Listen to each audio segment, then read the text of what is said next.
The Latin Quarter. Is it named after the Romans that founded it, or the universities that popped up all over the place, or maybe the sexy dancing that's happening down on the river tonight?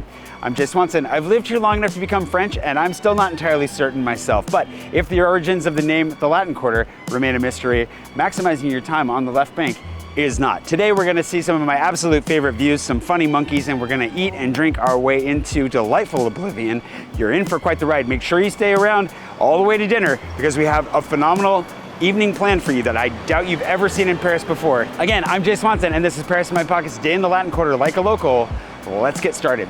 The Latin Quarter lives large in the imaginations of many. This is the part of Paris that was originally founded by the Romans over 2,000 years ago on the heels of Julius Caesar's conquest of Gaul. The city, Paris, is named after the tribe that lived here at the time, the Parisi, but the Romans originally called it Lutetia. They opted to build on Ile de la Cité and up this southern slope along the road that would lead them back to Rome. Even as evidence of the Romans has faded with time for the last 1,000 years, this neighborhood has served as the intellectual center of France and the language of learning was Latin. So between Notre Dame, the cathedral, which is built on the ancient site of the Temple of Jupiter, and the universities that sprung up on the left bank, you can see how Latin would have been a language that you'd hear on the streets when walking around here. And whether through mythologizing or not, that reputation is stuck. Right across from Notre Dame, we actually have this black locust tree here, which is the oldest tree in the city, planted in 1601 by Jean Robin. If it could speak, maybe it would tell us the truth of the matter. Though when I first moved here, genuinely, I thought there were gonna be some very tasty empanadas in this area. And dear viewer, I was wrong and very hungry. Speaking of hunger, let's get started.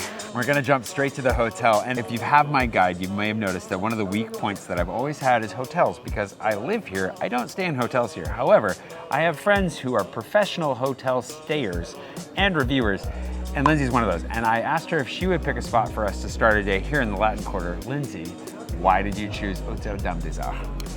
So, as you know, it was a former Holiday Inn, which means it was not something to consider for a very long time if you were looking for something with character. Right. But it's been transformed into this fantastic property, ideally placed between Saint-Michel and Odéon, quickly accessible to sort of all the major left bank sites, not too far from the river, not too far from Luxembourg Gardens, has space but feels boutique-y, especially in the common areas. They're very cozy. At night, it's a place you might want to come for a drink.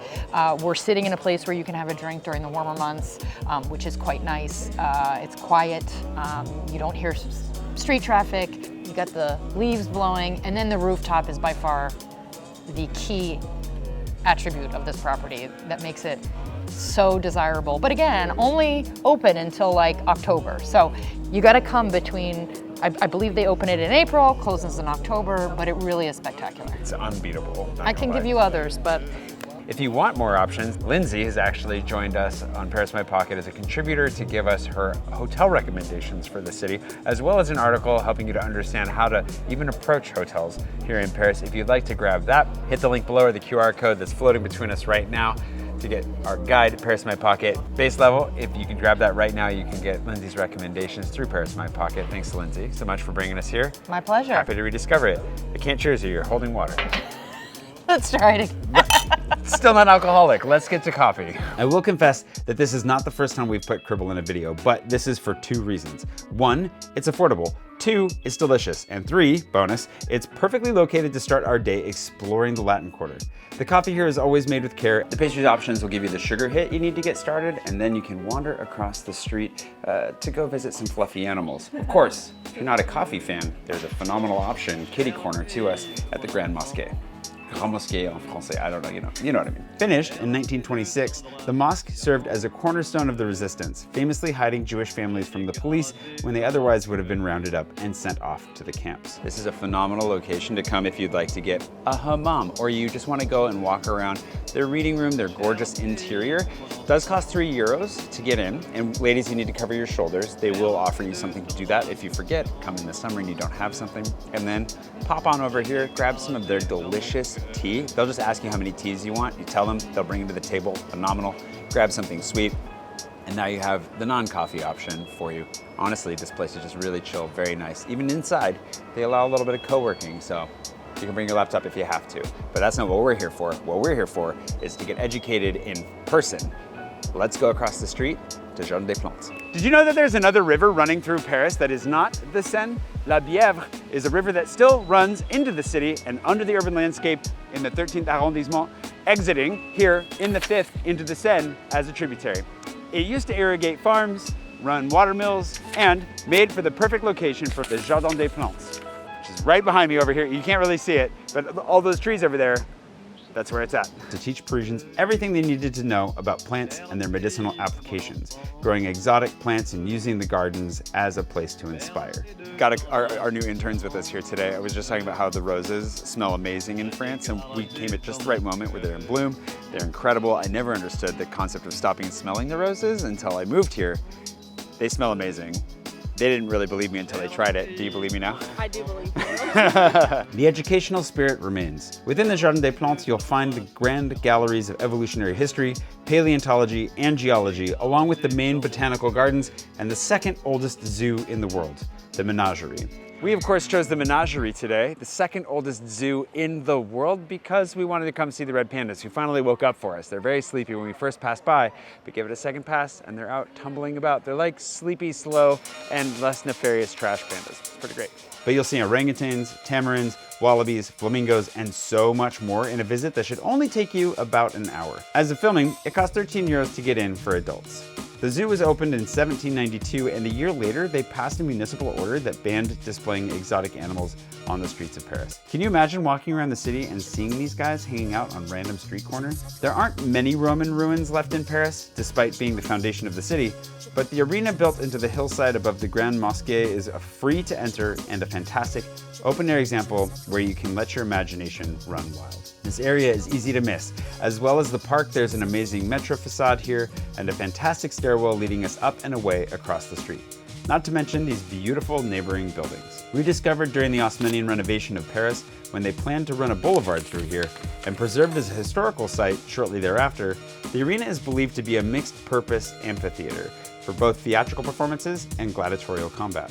In reality, because it had been lost sometime after the 3rd century and excavated before modern archaeological methodology, it's impossible to get an exact fix on its construction, purpose, and lifespan. But it does sit at the center of a lovely park and is worth at least strolling through, or stopping for a picnic lunch. Speaking of which, let's eat. If you have some extra time and you find yourself at the Place de la Contrescarpe, you might take a stroll down this famous street. Rue Mouffetard is famous for its food, which I think is fair if you're buying directly from local vendors here, but I wouldn't come here for lunch personally. There's one crepe stop that I've always enjoyed because they're cheap and generous, Au Petit Grec, but otherwise there's nothing really for a visitor that I'd personally recommend. Well, I have one more for you, but otherwise this place is so touristy. It's the kind of place tour guides will tell you to visit and random Americans will scoff if you've never been. No locals work here. There is, however, one good French spot here at the top, and that is Otto by Eric Cochon. Laser clams are actually what converted me to the idea that mussels could be good. I didn't grow up enjoying this at all, but then coming to France, having these cooked in a variety of different ways, but always with that garlic butter that makes it exactly what I was looking for. Otto's a great spot to come in this, especially for this neighborhood. Like, it stands out to me. Place de la Contrescarpe and Rue Mouffetard, Rue Descartes. There's some fun student-y options, but to come have a nice sit-down meal, modern French cuisine with a really nice international twist to it. You're gonna get some classics here, like the razor clams. I'm sad because they don't have their labneh today. I was really excited about that. There's some really fun options to eat here, but I'm very excited for the omelette de boeuf. Whatever you jump into, whether it's the fish no chips or the Basque cheesecake at the end, we're doing the lunch menu for $22 a person. We get 3 dishes each. We're gonna have a table full of 9 dishes by the end of this, and we're gonna leave very, very full and ready to get out and get on with the rest of our day in the Latin Quarter. Of course, if the weather is great and you're looking to make an easy picnic, or maybe you want to get a feel for the student life of the Latin Quarter, then one of my longtime favorite holes in the wall is Bành Mí on Rue Descartes. This little shop has been here as long as I've lived in Paris, is run by a solitary and lovely lady who reminds me of a friend's mom, and will be a tasty, cheap option.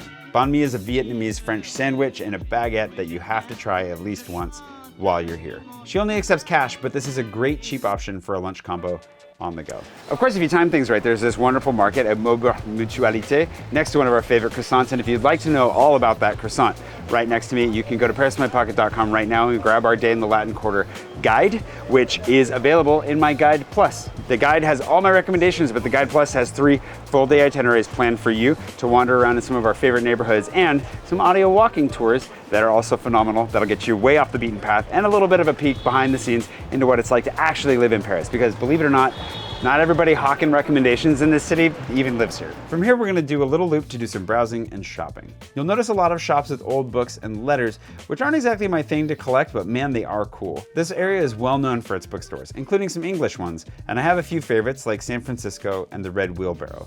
Of course, if you wander far enough downhill, you'll come across Messy Nessie's Cabinet, but that might just be a stop worth saving for just before dinner. It's really cool. She bottles Seine water, which she filters a few times, but if you put it in the sun, keep it like away from the sun, it'll stay clear. But if you put it in the sun, it actually starts to photosynthesize and you get this nice little ring of algae growing in there. You can have your own Parisian biome in your home. Don't drink this. There are a lot of little boutiques to browse, but eventually you'll need an energy boost from all of this shopping before we do this serious mountain climb ahead of us here in a second. So you're gonna wanna come somewhere like Strada. This used to be their second location.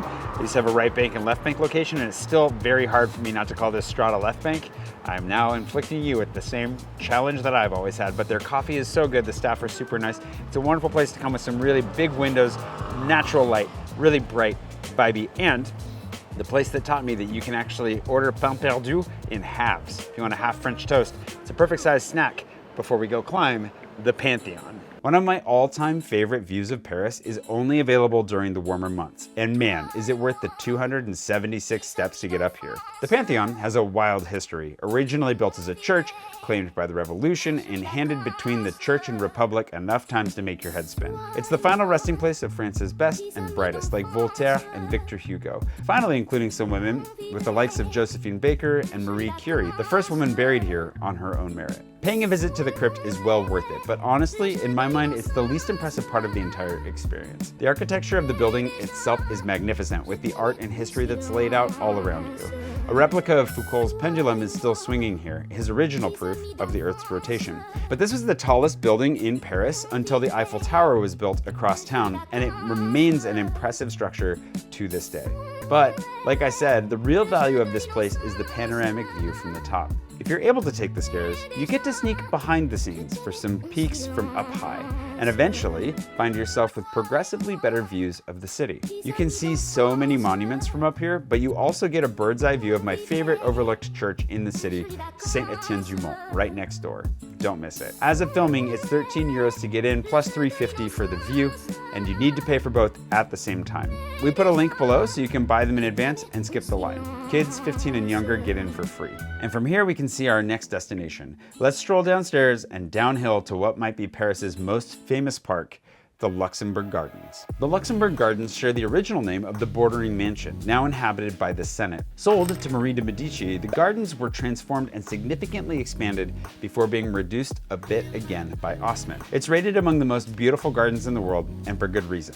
They're expansive, well-maintained, and the perfect place to sit, read, and people watch. They are also really hot in summer, as the gravel pathways reflect the sun's heat right back up at you from the ground, so be sure to find some decent shade. This is the home of the Medici Fountain, or Grotto to the French and British, recently restored and worth all the photos you can manage. There are plenty more hidden fountains, playgrounds, tennis courts, and of course, one of the 5 statues of Liberty scattered across the city. We're going to exit to the northwest so we can walk past Saint-Sulpice, one of my all-time favorite churches and fountains in Paris, to get to apéro. Apéro, you'll recall, is tradition around here. Pre-dinner drinks often shared with colleagues after work or family before setting the table. And one of my favorite places in the city for apéro is l'avant Comptoir du Marché. They have a few locations in the neighborhood, and you'll always know it's one of theirs because of the mountains of self-serve butter. The wine selection here is top-notch. The food, delicious, and the service, spicy. I'd almost guarantee friendliness here, but again, Paris. However, if Balthazar is here, you'll definitely be in good hands. I always crave the croquette, but I've never had anything here that wasn't delicious, which is dangerous because we need to save room for dinner. ATICA might be the coolest experience in Paris you haven't heard of. Opened this year, ATICA is the only restaurant in Paris to receive grant money from the French government for being a cultural experience. Let that sink in. They do so by presenting a singular culture in an evening, launching with the Basque Country and now Corsica. It's not just the food that makes this a special experience, but the films they've produced to go with it, particularly the sound. And it all fits together so well because this used to be a movie theater. This room, lovingly nicknamed the Butter Dish, is covered floor to ceiling in footage taken from the places that your food came from. So as you eat seafood, you see and hear the waves crashing against the Corsican shore. As you eat delicious cheese, you wander the hills with Corsican goats. It's really hard to capture this on camera. I know it looks and sounds gimmicky, but I promise you that it is not. Whether you get the 3-course meal at 7 p.m. or the 5-course meal at 9 p.m., you're in for a great ride with a staff that are set to execute like it was a show. If you're into natural wine, they have plenty from the region, and the desserts are killers in their own right. They've gotten a lot of attention from the French press, but somehow English speakers have yet to find this place, and they would love to have you. It's going to set you back a little over 100 euros per person, but it's worth it. The thing that stood out to me most when I first came here was how much thought had been put into every element. Everything from the drink menu to the art on display upstairs has been painstakingly selected to immerse you in another culture. It's fitting that it should all be built into a reclaimed movie theater. And if you're wondering why this place is empty, it's because they privatized it for us, which is very kind of them. Thank you, Chef Ramsay and your entire team. We had a phenomenal time.